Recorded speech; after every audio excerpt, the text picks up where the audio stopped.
ప్రక్రియ పూర్తయిన తర్వాత అటు ప్రభుత్వానికి కానీ ఇటు కంపెనీలకు కానీ ఇబ్బందులు వస్తాయి. దాని కారణంగా కోల్ ప్రొడక్షన్ లేట్ అవుతుందన్నటువంటి దృక్పథంతో కేంద్ర ప్రభుత్వము సైట్ విజిట్ చేసి సెల్ఫ్ డిక్లరేషన్ చేయాలని నిబంధన పెట్టాం. దానికి సెల్ఫ్ డిక్లరేషన్ బదులు సింగరేణి ఈరోజు సర్టిఫికెట్ ఇస్తుంది అనేటువంటి నిబంధన పెట్టి వాళ్లకు నచ్చిన వాళ్ళకే విజిట్ సర్టిఫికెట్ ఇచ్చినట్టు మిగతా వాళ్ళకి ఇవ్వకుండా ఉండేటట్టు ఇందులో అనేక రకాల ఆరోపణలు ఈరోజు పత్రికల్లో ప్రచార సాధనాల్లో వస్తూ ఉన్నాయి. ఈరోజు మనం చూస్తూ ఉన్నాం, ఈరోజు అనేక కంపెనీలు కేంద్ర ప్రభుత్వం ఆధ్వర్యంలో టెండర్లు చేస్తూ ఉన్నాం. ఎక్కడ కూడా దేశంలో ఇన్ని టెండర్లు నిర్వహిస్తున్నప్పటికీ, ఇన్ని రకాల కోల్ బ్లాక్లు వేలం జరుగుతున్నప్పటికీ, అనేక రకాల కోల్ బ్లాక్స్ ప్రొడక్షన్ వస్తున్నప్పటికీ కూడా ఎక్కడ కూడా ఏ రకమైనటువంటి ఆరోపణ లేదు. కానీ తెలంగాణ ప్రభుత్వం ఆధ్వర్యంలో గత 12 సంవత్సరాలుగా ఈ యొక్క 2015 నుంచి ఆల్మోస్ట్ ఉన్నటువంటి యొక్క నైనీ కోల్ బ్లాక్ యాక్షన్ చేసుకోవడం కోసము గతంలో బీఆర్ఎస్ ప్రభుత్వము, ఇప్పుడు ఉన్నటువంటి కాంగ్రెస్ పార్టీ ప్రభుత్వము ఏ రకంగా పక్కదారులు పట్టి ఏ రకంగా ప్రక్రియను ఆలస్యం చేస్తున్నారో తెలంగాణ ప్రజలు, సింగరేణి కార్మికులు అర్థం చేసుకోవాల్సిన అవసరం ఉంది. అనేకమైనటువంటి మైనింగ్ బ్లాక్స్, కోల్ బ్లాక్స్ కేంద్ర ప్రభుత్వం స్వయంగా యాక్షన్ చేస్తా ఉంది. ఎక్కడ కూడా ఏ రకమైనటువంటి ఇబ్బంది లేకుండా ట్రాన్స్పరెన్సీతో మేము చేస్తా ఉన్నాం. మరి వీళ్ళ చేతిలో ఒక్క బ్లాక్ పెడితే ఏ రకమైనటువంటి సమస్యలు సృష్టిస్తున్నారో మనం ఈరోజు స్వయంగా చూస్తా ఉన్నాం అనే విషయాన్ని సందర్భంగా మనం వేస్తున్నాం. అంతేకాకుండా ఈ యొక్క కోల్ బ్లాక్ సంబంధించి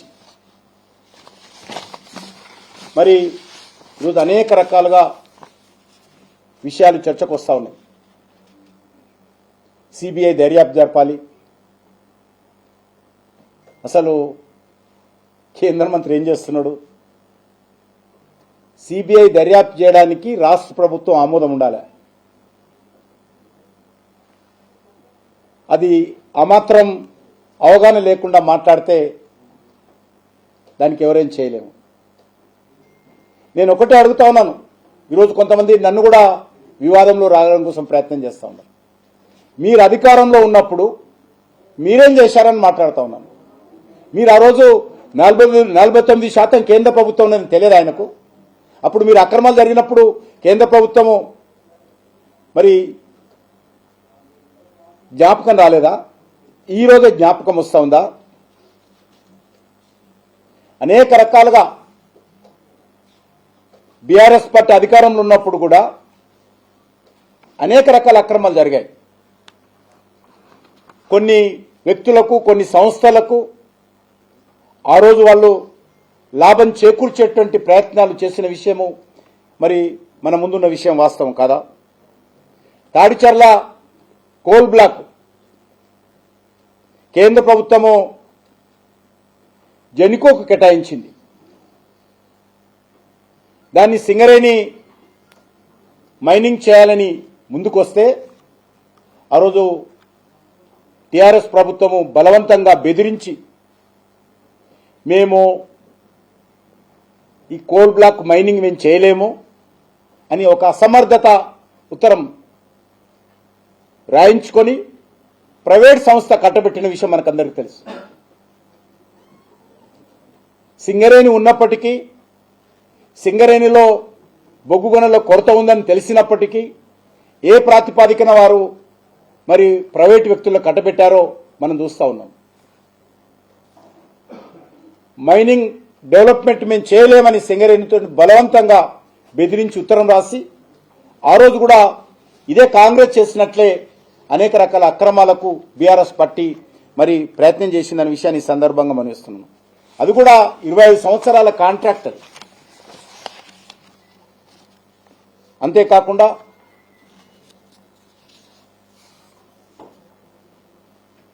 మరి అనేక రకాలుగా కాంట్రాక్టుల విషయంలో కానీ, ఉద్యోగస్తుల విషయంలో కానీ సింగరేణి భూములకు సంబంధించిన విషయంలో కానీ, సింగరేణికి రావాల్సినటువంటి నిధులు, తెలంగాణ రాష్ట్ర విద్యుత్ ఉత్పత్తి సంస్థలు చెల్లించాల్సినటువంటి డబ్బులు కానీ గతంలో ఇప్పుడు మరి ఏ మాత్రం మార్పు లేదు. ఈరోజు సుమారు 47,000 కోట్ల రూపాయలకు రాష్ట్ర ప్రభుత్వము నిధులు చెల్లించాల్సింది. ఇది దేశంలో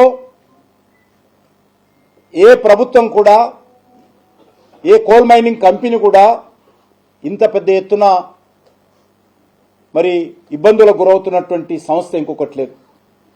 తెలంగాణ రాష్ట్ర ప్రభుత్వం ఆధ్వర్యంలో 100% తెలంగాణ రాష్ట్ర ప్రభుత్వం పెత్తనం చేస్తున్నటువంటి ఈ కంపెనీకి ఈరోజు ఒక రాష్ట్ర ప్రభుత్వమే 47,000 కోట్ల రూపాయలకు పైగా మరి ఈరోజు బకాయిలు ఉన్నాయంటే సింగరేణి పట్ల, సింగరేణి సంక్షేమం పట్ల, సింగరేణి కార్మికుల పట్ల ఈ కాంగ్రెస్ పార్టీ కానీ, గతంలో ఉన్నటువంటి బీఆర్ఎస్ పార్టీ కానీ ఎంత చిత్తశుద్ధి ఉందో తెలంగాణ ప్రజలు అర్థం చేసుకోవాల్సిన అవసరం ఉంది. ఎప్పుడు ఇస్తారో తెలియదు, ఇస్తారో ఇవ్వరో తెలియదు. ఈరోజు జీతాలు బ్యాంకుల నుంచి తీసుకొచ్చి జీతాలు ఇవ్వాల్సినటువంటి పరిస్థితి వచ్చింది. అంతేకాదు, టీఆర్ఎస్ ప్రభుత్వం సమయంలో ఇప్పుడు మొత్తం కలిపి 47,000 కోట్ల రూపాయలు. ఈరోజు సింగరేణికి సంబంధించి గ్రేడ్ 11 కోల్ చూస్తే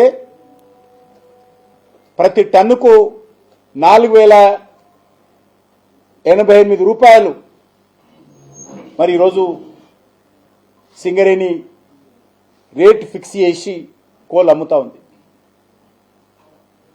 అదే కోల్ ఇండియాలో కూడా గ్రేడ్ 11 కోల్ చూస్తే 1,605 రూపాయలు. ఎంత డిఫరెన్స్ ఉందో అర్థం చేసుకోవచ్చు. సేమ్ గ్రేడు, సేమ్ క్వాంటిటీ, టన్నుకు సింగరేణి 4,800 పెడితే కోల్ ఇండియా 1,605 రూపాయలు. కారణము రాష్ట్ర ప్రభుత్వాలు సింగరేణి మీద పడి దోచుకుంటున్నాయి కాబట్టి సింగరేణికి సంబంధించినటువంటి జీతాలు ఇవ్వాలన్నా, సింగరేణి నడపాలన్నా ఈరోజు సింగరేణి కంపెనీకి వేరే ప్రత్యామ్నాయం లేదు ధరలు పెంచడం తప్ప. సింగరేణి కోల్ మీద ధరలు పెంచుకుంటూ, ఎందుకంటే సింగరేణి కోల్ కొంటున్నటువంటి జెనికో కూడా ఈరోజు ప్రభుత్వ కంపెనీ కాబట్టి మరి తప్పనిసరి పరిస్థితుల్లో ఈరోజు సింగరేణి ధరలు పెంచుకుంటూ పోతా ఉంది. ఎందుకంటే కనీసం మెయింటెనెన్స్ పరిస్థితి కూడా లేనటువంటి తప్పనిసరి పరిస్థితుల్లో ఈరోజు ఆ రకంగా ధరలు పెంచుతా ఉంది.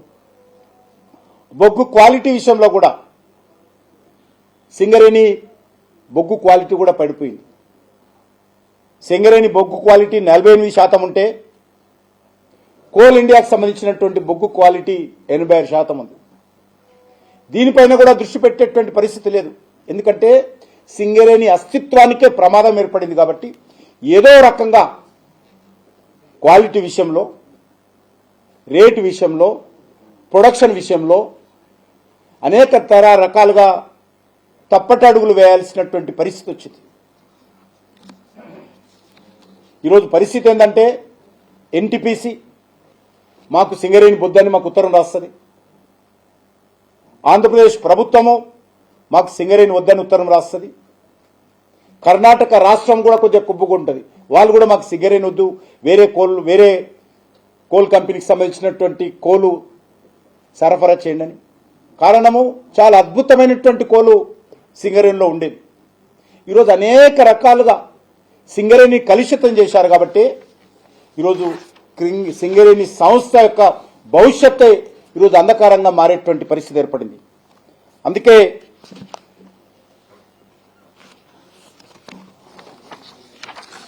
ఈరోజు ఈ రకమైనటువంటి లావాదేవీలు, తెర వెనుక ఒప్పందాలు పర్యవసానంగా సింగరేణి యొక్క భవిష్యత్తు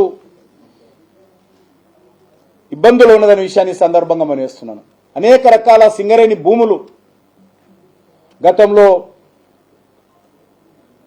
బీఆర్ఎస్ పార్టీ కానీ ఇప్పుడున్నటువంటి కాంగ్రెస్ పార్టీ కానీ అనేక జిల్లాలలో అనేక మండల కేంద్రాల్లో అనేక బొగ్గుగనుల ప్రాంతాల్లో ఆక్రమణలకు గురవుతా ఉన్నాయి.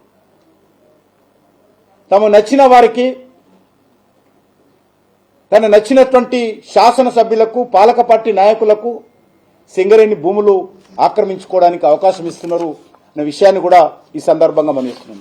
అనేక ప్రాంతాల్లో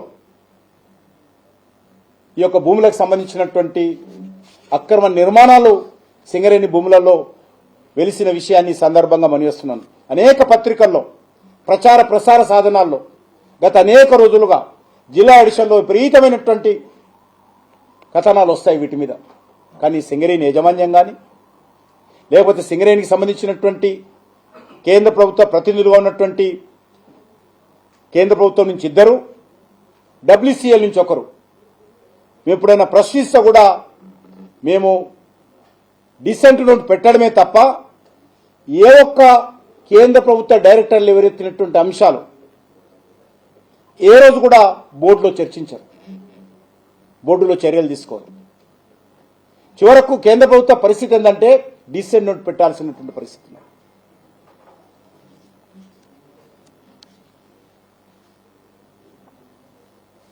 అందుకే ఈరోజు సిబిఐ దర్యాప్తు చేయడానికి రాష్ట్ర ప్రభుత్వం ముందుకొస్తే, రాష్ట్ర ప్రభుత్వం ప్రతిపాదిస్తే తప్పకుండా ఈ విషయంలో కేంద్రం పరిశీలిస్తుందనే విషయాన్ని సందర్భంగా మనవిస్తుంది. ఒక్క నైని కోల్ బ్లాక్ కాదు, యావత్తు సింగరేణిలో జరుగుతున్నటువంటి అక్రమాల మీద చర్చ జరగాల్సిన అవసరం ఉంది. సింగరేణి భవిష్యత్తును రక్షించుకున్నటువంటి దృక్పథంలో సింగరేణి కార్మికుల యొక్క భవిష్యత్తును రక్షించే విషయంలో పూర్తి స్థాయిలో దర్యాప్తు జరగాల్సినటువంటి అవసరం ఉందని చెప్పి నేను కేంద్ర మంత్రిగా భావిస్తా ఉన్నా. దీన్ని పూర్తిగా మరి ఈరోజు ప్రక్షాళన చేయాల్సినటువంటి అవసరం ఉంది. సింగరేణిని రక్షించుకోవాల్సినటువంటి అవసరం ఉంది. వేలాది సింగరేణి కుటుంబాలు ఆ సింగరేణి ప్రాంతంలో సింగరేణి మీద ఆధారపడినటువంటి ఆ ప్రాంత ప్రజల భవిష్యత్తుకు సంబంధించినటువంటి అంశమైన విషయాన్ని కూడా ఈ సందర్భంగా నేను మనవి చేస్తా ఉన్నాను. ఈరోజు పరిస్థితి ఏ రకంగా ఉంది? మంత్రుల మధ్య జరిగినటువంటి దోపిడీ వాటాల సందర్భంగానే ఈరోజు మరొకసారి ఈ అంశం తెరపైకి వచ్చిందనే విషయాన్ని ఈ సందర్భంగా మనవిస్తున్నాం. అదే కాకుండా నేను రాష్ట్ర ప్రభుత్వాన్ని కూడా కోరుతా ఉన్నాను, సింగరేణికి రావాల్సినటువంటి 47,000 కోట్ల రూపాయలు ఎప్పుడు ఇస్తారు? దఫల వారీగా ఇస్తారా? సింగరేణి కార్మికుల యొక్క కష్టార్జితాన్ని ఈ రకంగానే దోపిడీ చేస్తారా? చెప్పాల్సినటువంటి అవసరం ఉందనే విషయాన్ని సందర్భంగా మనవిస్తున్నాం. అందుకే ఈరోజు నేను ఇచ్చినటువంటి ఆదేశాలతో అత్యవసర బోర్డు మీటింగ్ కూడా మేము మైనార్టీ ఉన్నప్పటికీ కూడా వర్చువల్గా బోర్డు మీటింగ్ ఏర్పాటు చేసి కొన్ని విషయాలు చర్చించడం, చెప్పినటువంటి అన్ని అంశాల మీద చర్చించడం జరిగింది. దీనిపైన రాష్ట్ర ప్రభుత్వం సంబంధించినటువంటి అధికారులతో, సింగరేణికి సంబంధించినటువంటి డైరెక్టర్లతో, సీఎండీతో, కేంద్ర ప్రభుత్వానికి సంబంధించినటువంటి కోల్ మినిస్ట్రీకి సంబంధించిన అధికారులు ఈరోజు చర్చ జరిపారు. బోర్డు మీటింగ్ కూడా, అత్యవసర బోర్డు మీటింగ్ కూడా జరిపాము. ఇది ఒక పార్టీలకు సంబంధించిన విషయం కాదు.